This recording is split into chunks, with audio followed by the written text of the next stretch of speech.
Sing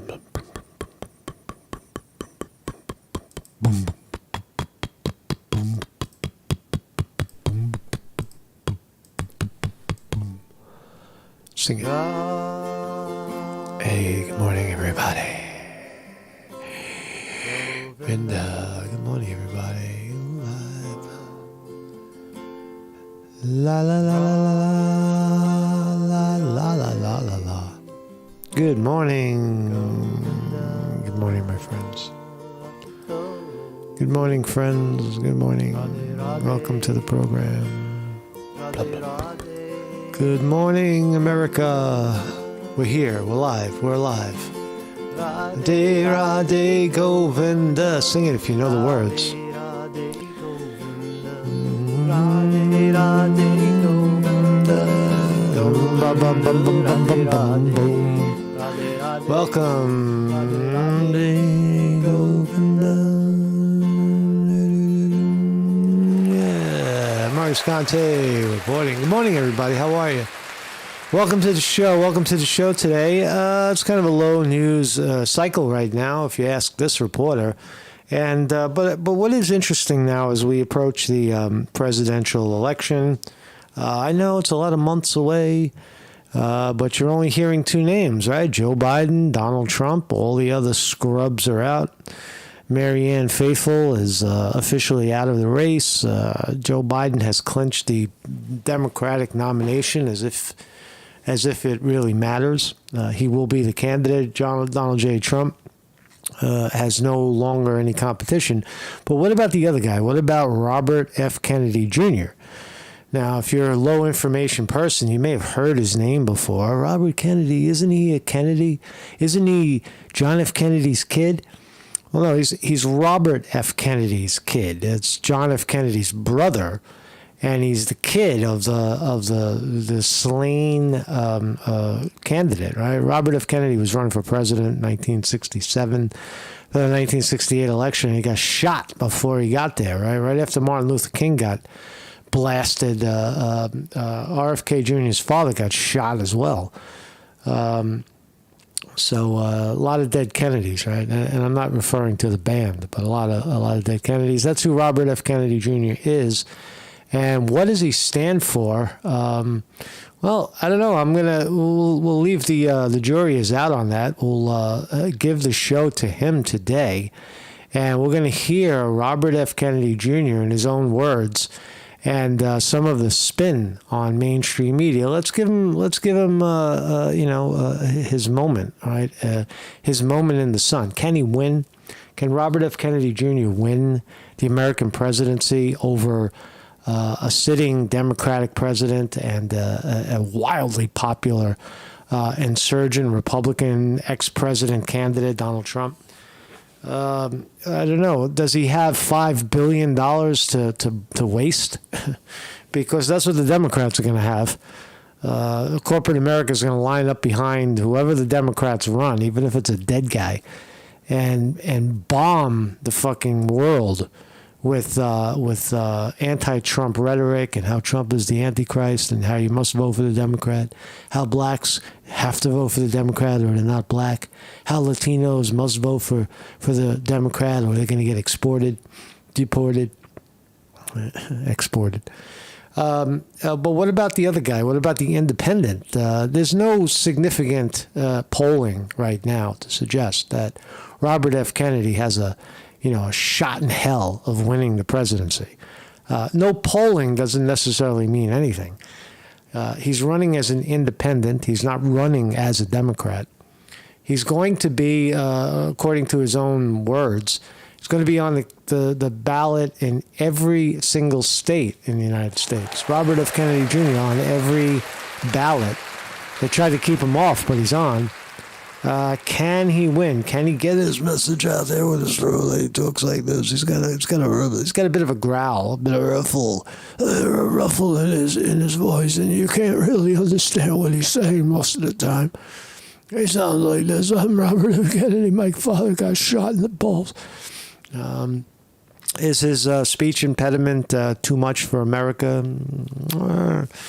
I don't know. I think wasn't one of which president was crippled? Wasn't fucking Roosevelt like in a wheelchair and nobody cared?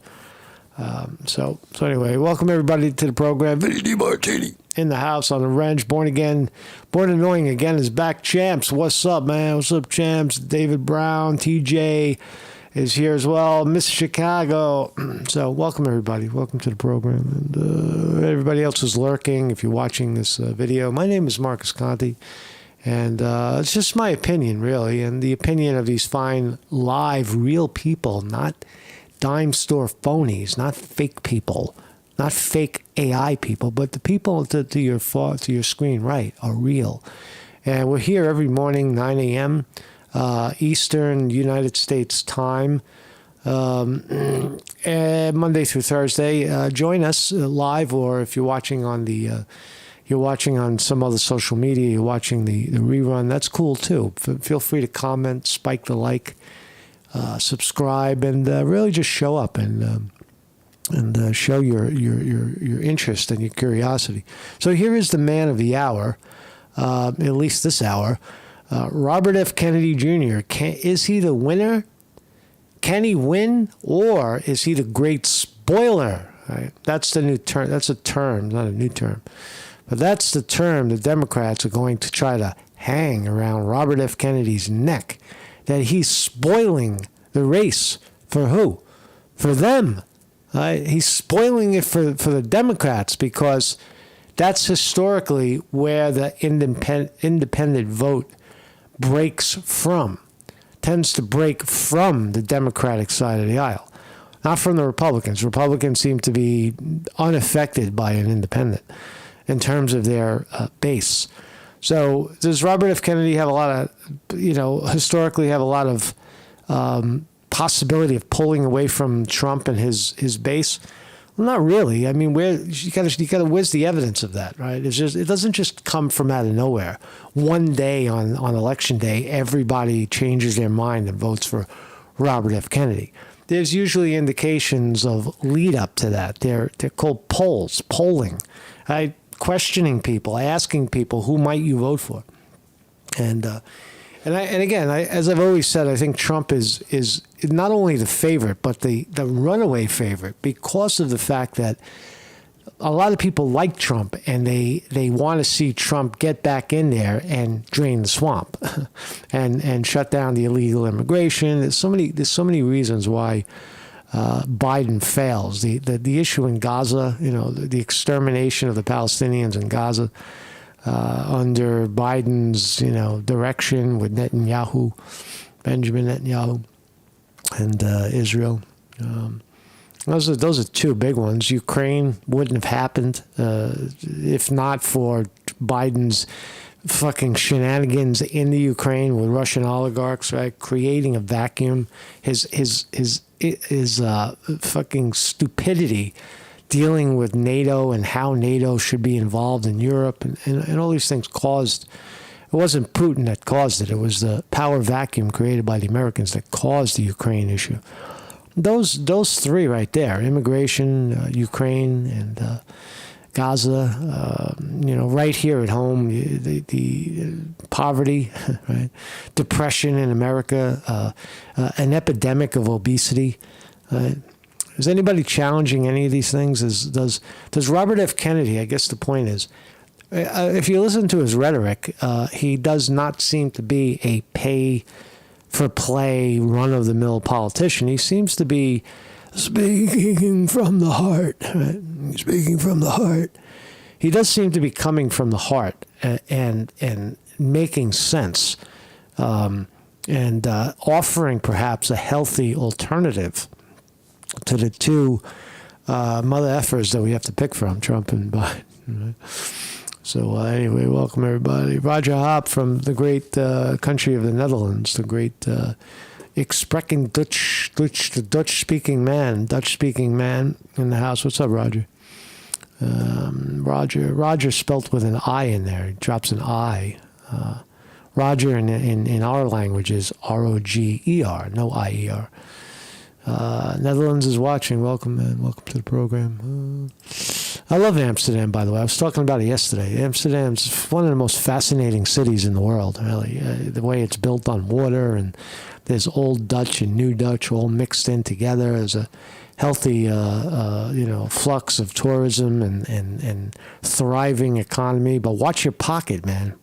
There's a lot of pickpockets and thieves in the Netherlands. All over Europe, it's like that. Or at least it was when I was there. I don't know if it's changed. But there's Robert F. Kennedy. This is me. I have a website every morning at 9 a.m. Eastern Time. We're here and we're live. If you want to help the program, PayPal, Patreon, you can Zelle me a couple of bucks to keep it going. This is a demonetized channel, which means YouTube refuses to give a penny to this program. Refuses to inactivate ads and make some money, but that's okay because we differ in opinion, right? That's where we are today, right? See, everything I say is my opinion, but you're not really in America. Once upon a time, you were allowed to have your opinion. You were allowed to speak freely and not be held accountable for anything and everything you say, and prosecuted for your opinion. That has changed in America. That is not changing. That has changed in 100%. The platform that we're on right now is a censored platform. There are certain things you can say and certain things you cannot say regarding the issues at hand. And that, my friend, is a tragedy. That is a loss of freedom, a loss of freedom of speech, a loss of freedom of expression. And that usually indicates the decline of a great society. When that starts to happen, people flee because they see their freedoms, their shit being taken away from them, right, for the most part. So anyway, so there we go. We got a little Dutch in the Roger, I live in Maastricht. You should know Maastricht. Isn't that guy? Isn't Styx Hexenhammer? Wasn't he like he married a Dutch chick and he's there most of the time? I wonder if you ever see him out. Does he ever go out of his abode? Seems like a guy who might hermit himself. I go to Holland and I stay in the house. Well, why are you there? Get out on the street and talk to people. I did it in Taiwan, man. I love it. Not all the time I was there, but certainly if I was living there, I'd be doing a lot more of it. But anyway, we're there. So Biden clinches. Let's start here. Biden clinches 2024 nomination for president. It is official. He got over the hump. 81 years old. Oh my God. He's 81 years old. By 80 fucking 1 years old, right? And so if he survives to the end of a presidency, another one, he'll be 85, right? He'll be in the Jerry chair, if he isn't already, right? Now at the State of the Union, he did seem. I mean, that's a 2-hour event. He was able to stand on his feet and read fairly well from the teleprompter. But is that, how many hours did he have to sleep? How much juice did they have to shoot into his veins to get him to stand on his feet for that long? Only God knows, really. But he was able to do it. Right? He was able to do it. And, so the latest polls are, before we jump into Robert F. Kennedy Jr., because we're going to give him all the time. We're going to hear him out. We're going to hear out the great man, the great legendary Kennedy name. It's got the name brand, the Kennedy. Right? We're going to hear him out. But let's look at the polls, right? Can he beat any of these guys? Can Robert F. Kennedy Jr. beat Donald Trump? Well, according to the polling, CBS has Trump against Biden up by 3, all red. Every single general election, with the exception of back to March 7. We're already March 13. There'll be a fresh round of polls coming out soon, I hope. But the latest polls, you see Georgia, in the swing states, Trump is way up. Ohio, right? If Trump wins Ohio, that's a game changer. Pennsylvania, North Carolina, Michigan, right? The swing states, right? Pennsylvania, Ohio. Need you say more? Can Trump win Pennsylvania? Yeah, I think he can. Pennsylvania is usually right on the line there, right on the red/blue line. Can Trump push over that line? Probably. But the point is that at this moment, in doing this report, the polls are leaning heavily Trump in the swing states and as a general election ploy. Now, the only I don't really. Oh, here we go. General election. This was March 12 by Forbes. General election. Trump versus Biden versus Kennedy versus West versus Stein. Now, I don't know what Cornel West is running. I guess he's an independent as well. Jill Stein is the Green Party. So in this case, you have, if you compare the polls of Biden v. Trump, it tends to be closer, and Biden gets more points. But when you tally in Kennedy, West, and Stein, the quote spoilers, see how Trump's number goes up a little. Here we got Forbes has got Trump up by 6. All right, so there's no real polls. Look, the Green Party tends to pull at least 1% away from the Democrats, a minimum. Excluding the cheating, they might get 1%, right? But Robert F. Kennedy's polling in some parts as high as 9. Here's Kennedy with 15% of the vote in a general election, according to Forbes. Wherever Kennedy pops in, he's way ahead of the other spoilers at 6. Kennedy 8%, Kennedy 9%, Kennedy 9%, Kennedy 11%, Kennedy 14%. Right, so he's the front runner in terms of the alternative to Biden v. Trump.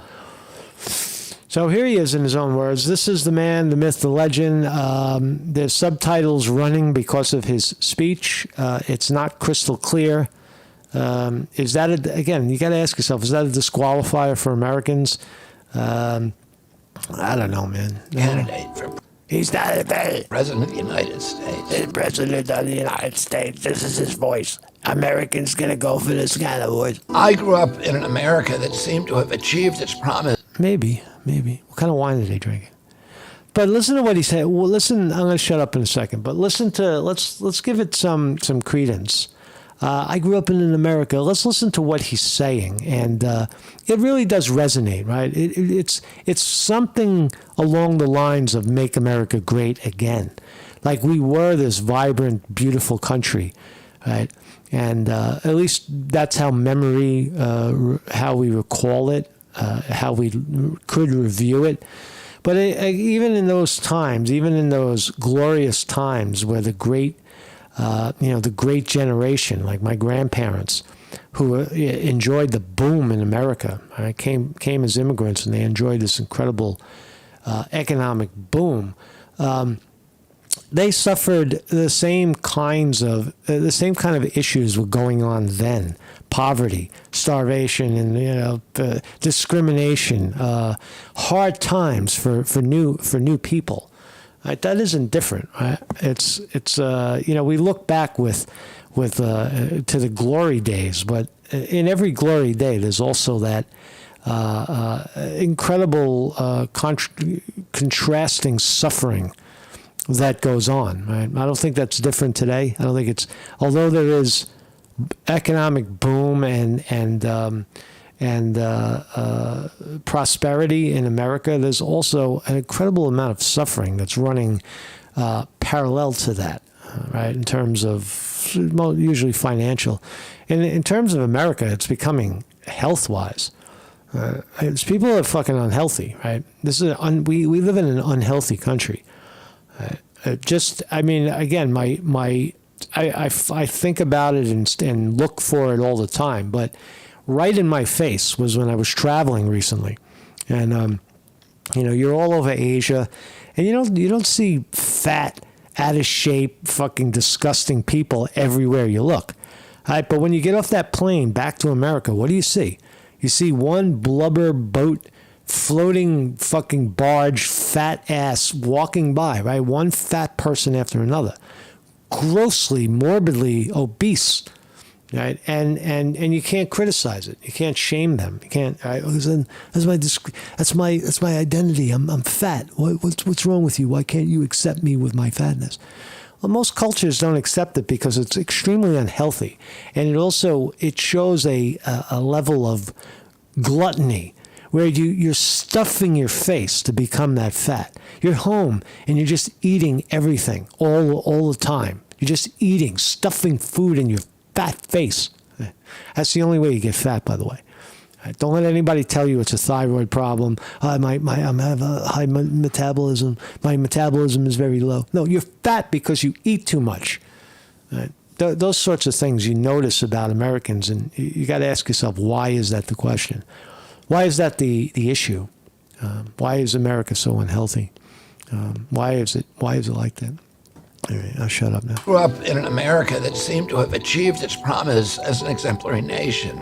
Modern democracy had spread from one nation, ours, in 1776 to 6 by 1865 and to 190 by the 1960s. We had become the city on the hill. We were a moral authority around the globe. Our government, institutions, our Congress, the court, the regulatory agencies, and even the American press were renowned for their integrity, and they were revered worldwide. We were heroes, is what he's saying. Robert F. Kennedy is telling you America, post-World War II, were heroic.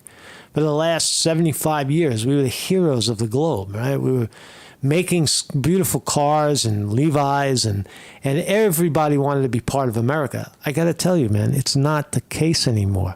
It's not the case, right? Worldwide. Other nations wanted our American leadership. They knew the difference between leadership and bullying, which is something our current leaders seem to have forgotten. We were the template of liberty, proof that for a country to thrive, its people must be free. Free to speak, free to worship, free to build great companies, free to start small businesses. We were the freest country in the world, and by no coincidence, also the most prosperous. Working Americans could provide for their families on a single salary. They could buy a home, raise a family, save for retirement without mountains of debt.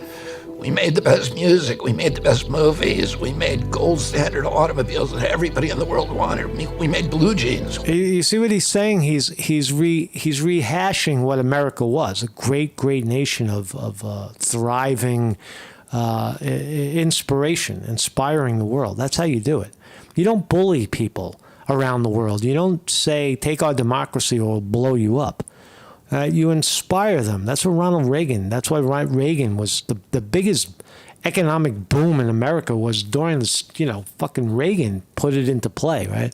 And he sold America like a product. Trump is very similar to that. We reconstructed Europe. We put men on the moon. We have the world's healthiest, best educated children. Our productivity, ingenuity, our can-do spirit were the envy of the world. We had confidence in our strength, our capacity, and the limitless potential of our country. Yeah, we had serious racial and environmental problems, but in the heady days of you see what I'm saying? Even in those glory days, there was serious racial and economic and environmental problems. He points it out. They were always running parallel, right? Although there's prosperity in America, look at the Elon Musks of the world and the others that have enormous wealth and enormous prosperity in America. It's running side by side with the schmucks stranded down in Kensington in Philadelphia, strung out on fucking zombie drugs, right? Fentanyl. My youth, the environmental movement and the civil rights movement were picking up steam. My father and some of his allies were fighting to eliminate the last pockets of hunger in Appalachia, in the Mississippi Delta, and on the Indian reservations. And we became, for the first time, a true constitutional democracy in this country, with all races voting and holding political office. Other countries aspired to be like us, and our children grew up. Our leaders, William R. Hall points out, our leaders took us to Vietnam, and for that, we'll never be forgiven. right? Remember, all of the Kennedys were prior to that, right? John F. Kennedy wanted to stop. At least that's how the record. I guess I don't know if the record is clear on that, but President John F. Kennedy wanted to withdraw from Vietnam. He knew it was a mistake, right? And he wanted to get out of it. Right? And his fucking vice president Lyndon B. Johnson didn't like it. Right? There's where the conspiracy that Johnson had Kennedy killed and became president and escalated the war in Vietnam, and then even escalated it more with Nixon when Nixon got in. But the Kennedys stood against that for the most part. They inherited that Vietnam nonsense, I guess, with Eisenhower. Proud of their passport, proud of their flag. My uncle, President Kennedy, left us a legacy of peace and the hope of ending the arms race and winding down the Cold War. Those were the traditions of freedom, prosperity, and peace that my father, my uncle, and Martin Luther King Jr. were striving to protect and advance. In the half-century since their deaths, we've lost touch with that vision for our country. That's right. And I want to tell you right now that we can still restore that America, the America that almost was, and yet may be. But we have to start by being honest with ourselves. Neither my uncle nor my father would recognize the version of America that we have today. We become a nation of chronic illness, of violence, of loneliness, depression. Well, we've already to clarify, the United States, it does resemble the 60s. It did have that. All you had to do was look into the black community, and you would have seen that sort of depression, division, maybe even illness, right? So the grass always looks greener on the other side, and you can't look back at history and forget the horrors that existed. I hope that's clear. Depression and division and poverty. Our great cities are becoming tent encampments. Modern-day Hoovervilles filled with undocumented immigrants and dispossessed Americans and people living in their cars, plagued by mental illness and addiction. People have always lived in the street in America. Immigrants have always, that's ongoing. That's always been the case. And despair. Our border has come under the control of criminal drug cartels that traffic in desolation and fentanyl, and in busloads of desperate human beings. Our children are drowning in a crisis of alienation, of dispossession, and complete disconnection from their communities. We've lost... That is true. Disconnection from people. People are losing a connection to their communities. There really is nothing like that in the United States anymore. The sense of a community, the sense of us, right? It's really, really deteriorating.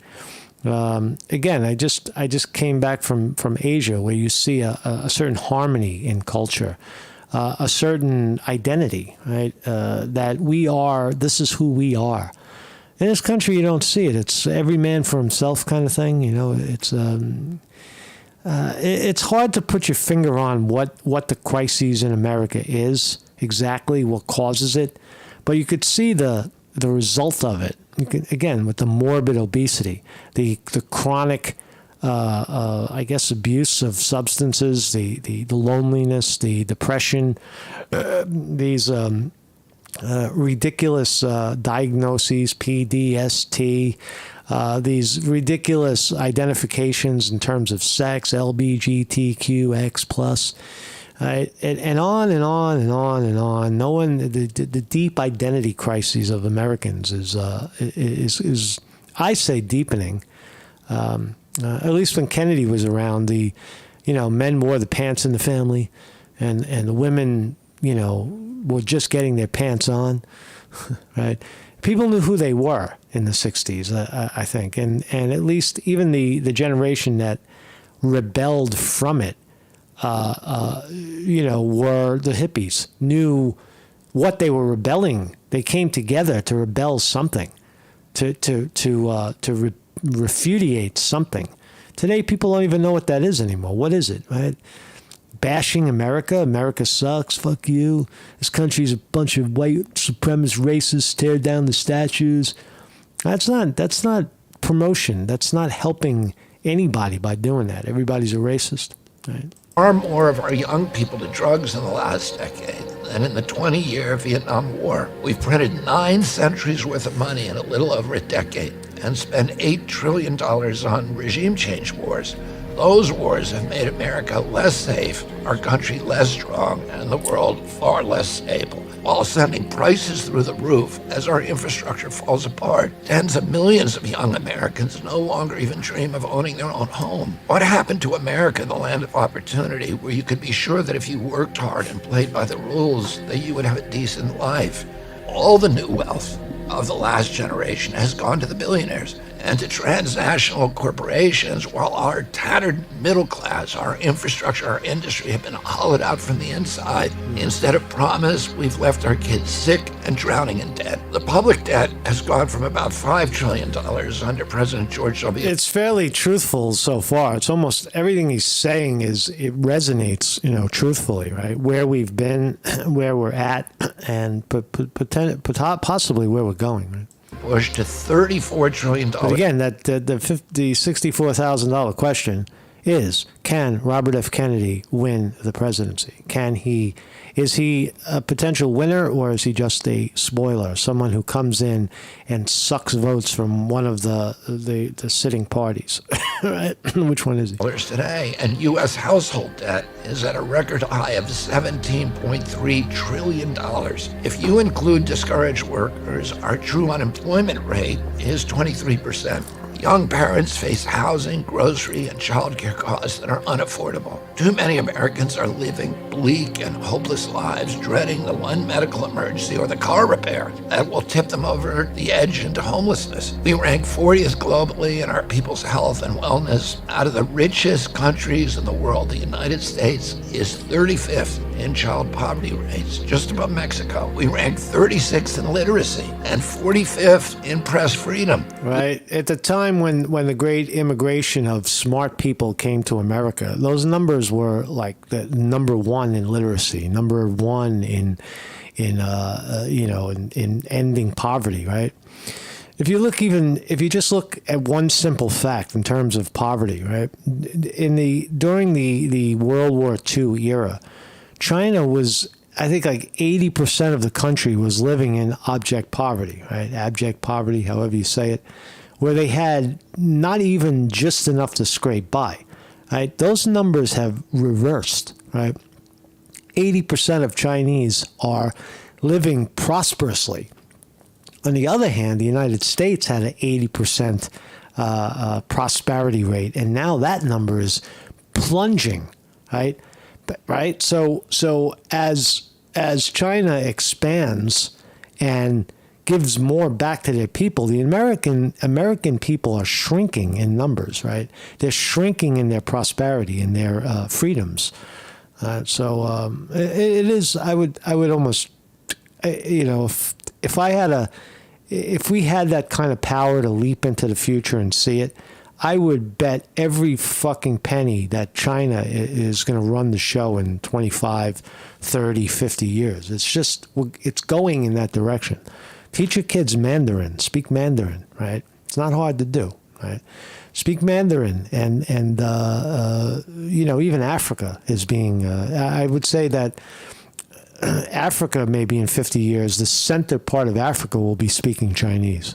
So get your Chinese on, man. We have one of the highest cancer rates in the world. And our life expectancy now ranks 59th, according to the World Bank. That's right behind Algeria, which spends less than 1/30th per capita of what we spend. But even these grim figures hide the full picture. Hey, Roger, China is now in a downfall. I would say that it's not in a downfall, but it's definitely, it could be leveling off. It's not, it's going forward. It's expanding.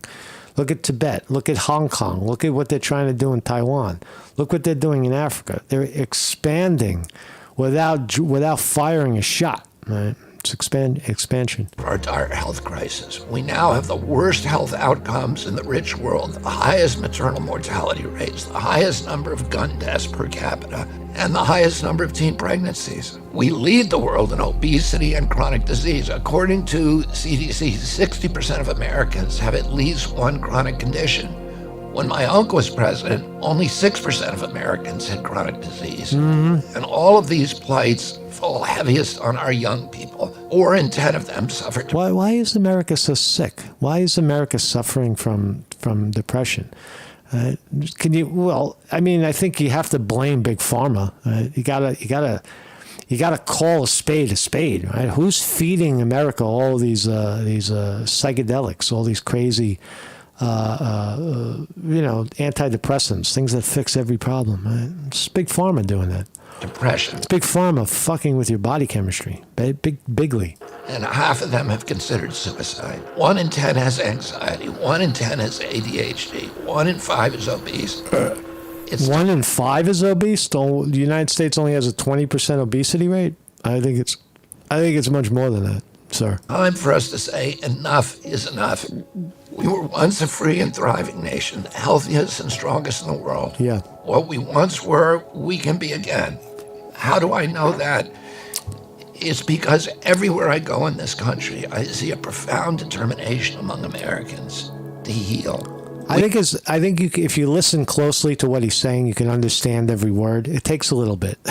You gotta tune your ears to listen to him, and then you know what he's saying. There's a gravity. There's a certain rumble in his voice. We might have become the sickest country on earth, but we also have the most ingenious healers, both inside and outside conventional medicine. We may have sky-high levels of depression and addiction, but we also have innovators who have opened up new frontiers in recovery. We have some of the world's most depleted agricultural soils, but also some of the world's most innovative and energetic regenerative farmers. We have serious economic problems, but we also have the brightest and most ambitious entrepreneurs. We face hunger and homelessness, and yet we meet it with the highest philanthropic rates in the world and bottomless kindness and compassion. We may be on the mat today, but we can be on our feet and happy and healthy and strong again with good leadership tomorrow. Our people and our system were built for resilience. And here's the most important. This is great, right? Wouldn't you love to have a president like this with this kind of vision, with this kind of steady hand, with this kind of historical reference, right? It's brilliant, right? Robert F. Kennedy Jr., brilliant. Thing I want to tell you about the state of our union. Our nation seems more divided than ever, but Americans everywhere want to heal that divide. That's very, very true, right? It seems divided, but it really isn't, right? America is not that divided, right?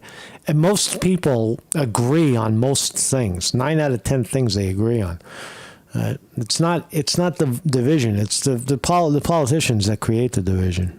Our nation has become artificially divided by political forces. That's a good way to look at it. Yes. Political forces that can survive only when we, the people, are at war with each other. People are tired of being manipulated by He's absolutely right. fear. We learned that lesson during COVID. We recognize that the same techniques of manipulating fear are being used by elites today to corral us into voting for one political candidate or the other. Americans are tired of these dire warnings that to preserve democracy itself, you better vote for our guy.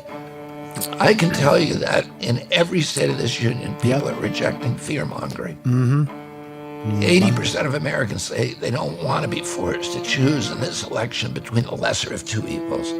They're tired of voting against something or someone. I see it in the crowds of mixed Republicans and Democrats and independents who attend my rallies. The only problem with Americans is that they know that this guy can't win. They recognize the level of cheating. And they recognize the level of ignorance in America, right? That people are extremely low information. They're going to listen to what CNN and MSNBC and other cable networks tell them about what's happening. They're not going to do their due diligence. And what they're going to hear is Trump bad, Biden good, vote for Biden. Trump is bad, right? And people will say, well, if the media wants Biden, that means Biden's bad, Trump's good, and they'll vote for Trump. Right? Are they going to jump ship and vote for RFK? Again, no one thinks that he could win, right? That's Americans. They want a winner. They want to pick the winner. Why am I going to waste my vote on this guy? He's not going to win. Right? They want a winner, and that will most likely be Trump. A growing number of Americans are rejecting divisiveness. They're ready to unite to rebuild this country and to fulfill the promise of the America of my youth. They're ready to vote for something and for someone they like, for someone who represents hope and healing, or someone with a inspiring vision for America's future, for a future that they can believe in. So that's the State of the Union that I want to bring you today. It's a nation that hungers to heal. It's a nation ready to face reality, to rebuild, to end the forever foreign wars, to clean out the corrupt Washington establishment, and to turn again toward peace, freedom, good health, and prosperity. Brilliant. You know what? You know what I like about Robert F. Kennedy? He's a natural. He really is. Once you get through the voice problem, he's very, very smart. He's extremely articulate, and he looks right into the camera, and you're hearing his words. Right? You're not listening to some scripted politician. He really believes everything he's saying. That's how it appears. Right? He appears to believe everything he's saying, and he's speaking directly to the people. That's powerful, and definitely the respective parties should be paying attention to the fact that he's a very effective orator. It's now a matter of, can he get out in front of the cameras and promote that message to the American people? Can he reach the American people? It's not just a matter of saying the right things. It's the money, right? When you say the right things, someone will throw $500 million to shut you up. Right? They'll just smear you because you're saying the right thing. So it's not necessarily saying the right thing. It's more of what Trump is able to do. You take the bad and you spin it, and once you use that negativity to propel you forward. Right? Trump is a master at that. That's why he keeps winning. Right? But a guy like RFK, unless you're ready to really, really get down in the mud with these guys, where are you going to get the money to get your message out? Right? How are you going to do it? Right? They're going to smear you. They're going to cheat. They're going to. You think that a sitting governor of a state, a sitting Democratic governor in the state of California or in Michigan somewhere, or Republican, any party, do you really think that if the election comes in and some independent won the state, you really think they're going to codify that result? Hell fucking no. They're going to look for every single mistake, every single fucking rule that may have been broken to get that independent over the line. So they're not going to violate their own, they're not going to go against their own party. They're not going to very, very, I can't emphasize enough, extremely difficult for an independent with the state of politics today to win a presidential election like that. Incredibly difficult. We unite in that vision, we're going to be unstoppable. Thank you, and God bless you. God bless you too. I like him, man. I like him so far. Here he is. Here he is on Fox. Let's listen a little more. He who must not be named, my next guest, who's also running for president, has a different vision for America. A growing number of Americans are rejecting divisiveness. They're ready to unite to rebuild this country and to fulfill the promise of the America of my youth. They're ready to vote for something. That's the State of the Union that I want to bring you today. To rebuild, to end the forever foreign wars, to clean out the corrupt Washington establishment, and to turn again toward peace, freedom, good health, and prosperity. Joining me now is Robert F. Kennedy Jr., 2024 independent presidential candidate. Robert, your reaction to Biden last night, especially going hard on Ukraine at the top and going all in on Putin's rolling through. Let's see how he handles himself on Fox, right? This is where you have to come out of your face, right? I got news for you, right? When you get the opportunity to be on Fox, you better be good. You better be over the top. You better be able to excite people, right? The basic formula for public speaking is very, very simple, right? If you're warm, people are cold. If you're hot, people are warm. If you're on fire, people are hot. You got to be on fire when you come out and do these things. You got to be on fire so that people get excited. You got to excite people. Europe, like Joe Biden can't do it. Trump does it, and Trump does it well. But can Robert F. Kennedy do it? Let's see. and I'm paraphrasing, obviously. Yeah, I thought the speech in general, I agree with some of the commentators that you've had, that it was hyper-partisan, that it was more like President Biden, when he came in, promised to unify. Sounds like a college professor so far. By the country, that this was more of a campaign stump speech that you'd give to a kind of a red meat crowd during the last 2 weeks of the campaign, rather than the kind of statesman-like and presidential unifying speech that we want to see and that the nation expects and that the world expects from the State of the Union address, where you want to see, you want something that... Say that he failed, jackass. Say that Biden, smear him, go after him. Tell the American people that this guy is a phony. This guy is a warmongering phony who helped Israel exterminate fucking Palestine. That turned his back on millions of people jumping over the fence from Mexico, flooding the nation with illegals, right? Fucking forcing people to take a vaccine that they didn't want or lose their job, right? Right? That's what you got to go after the guy. You got to go after him. Because they're going to come after you like that. You don't think they'll smear your father? John F. Kennedy is about to get smeared, the ex-president. And his father, Robert Kennedy, they're two traitors. That's why they got killed. Inspires pride in our country and all around the globe. The speeches, listen, I'm not impressed by that. I'm not impressed. Let's keep going. Let's see. Now, so the President of the United States has opened the border. There's over 10 million, he calls them newcomers in this country. They're raping children. One of them just murdered an American girl in Georgia. Is the president a national security threat? That's a question you ask. Is the president, Joe Biden, a national security threat because he's opening the border to illegals? Yeah, I guess he is. Yeah, you would have to say yes to that. Well, it was dismaying to see those hosts on MSNBC, Joy Reid and Rachel Maddow and Jim Psaki, ridiculing middle-class Americans who are concerned about what's happening at the border. What's happening at the border would be unsustainable for and unacceptable to any country in the world. We're watching, and it's not racist to say that the Mexican drug cartel should not be controlling U.S. border policy. Right. I've been down there. He's very, very smart. He's very open eye. He is. Twice, and it is absolutely horrendous. There's 7 million people who've walked across the border and gotten free plane tickets, many of them, to any destination they want. And as you pointed out, Mayor Adams in New York City, I said this is an existential threat to New York City. He was not exaggerating. So he's able to spit out the facts. Let's look at the facts about the stock market, and we'll get back to Robert F. Kennedy Jr. Ding! And we are open. Oh, my God. NASDAQ down 78 points this morning. NASDAQ, Dow Jones Industrial Average up 65.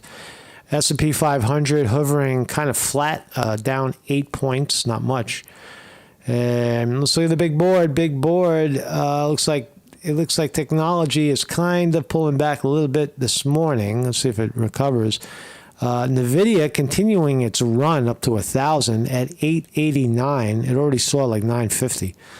Apple down another $1.35 to 171. Amazon 175. Meta, formerly Facebook, down 6 today to $493. It has already gone over $500 a share. Unbelievable run for Facebook. Back from 100 all the way over 5. Monster run. Microsoft holding over $400 a share, $412. And the big story is Bitcoin. There it is. Bitcoin up another $626 this morning to 72,000. It looks like there's no stopping the great Bitcoin. Bitcoin, let's see what we got here. Come on, open. So there's a 6-month on Bitcoin. Can I have the chart, please? Can I have the chart, please? We're not opening. Hold on a second. Hold on a second. There's Bitcoin. There it is. There it is. There it is. So the high so far was 73,406. We're at 72,438 right now. That is that right there. That chart right there says up, up, up. Right, all the way from 30,000, 29. Remember, it was hovering 25, 30. It'll never go over 30 again. And then it did. It popped to 34, and it hasn't stopped since. So the rally on Bitcoin continues. Today, $436 a share. How could you how could you make money from Bitcoin if you don't buy it directly? Well, this one is a ETF that tracks it, BITO on the NASDAQ. Not bad, right? So when Bitcoin was down around 30,000, this thing was $20 a share. And you could see how it runs up with the price of Bitcoin and down. So at one point when Bitcoin was getting slammed, it was $12, $13. Now it's 33. So if you wanted to get some traction with Bitcoin, but you don't want to buy Bitcoin itself, you can look at BITO on the NASDAQ. And when it comes crashing down, you can look the other way. There's a short, BITI. Right? For when it comes down, you buy it the other way. Right? See, there's the decline, right? That's the short. See how fucking crushed it's getting? Will this thing ever go up? I don't know, man. I would stay away from the short. Looks like it's going down fast. But anyway, that's all I got today. Robert F. Kennedy, is he a threat? Is he, I don't know. At this point, I would say his message is brilliant, but that in itself doesn't matter. It's incredibly hard to get out in front of the cameras and influence people in a way that changes their vote, right? and changes the collective. People are deeply ingrained in Republican, Democrat, Republican. Vote for the winner. He can't win, so I'll vote for the other guy. Right? But so thus far, I would say Jill Stein is a 0. She might not even get 1%. Cornel West is just he's not going to happen. It's not going to happen for Cornel West.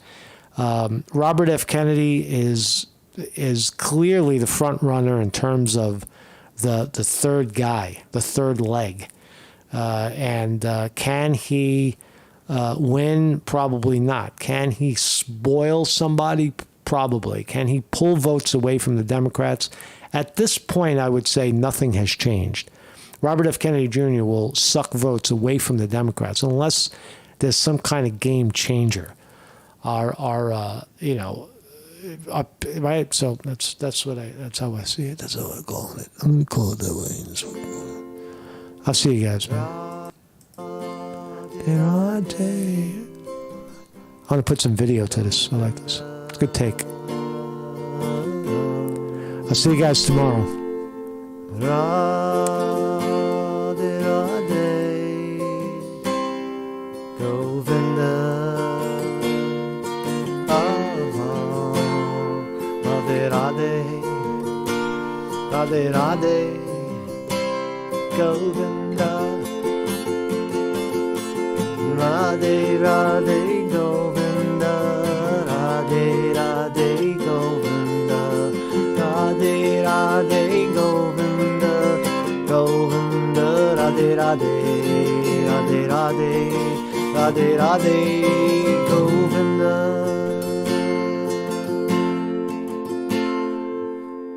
Radhe Radhe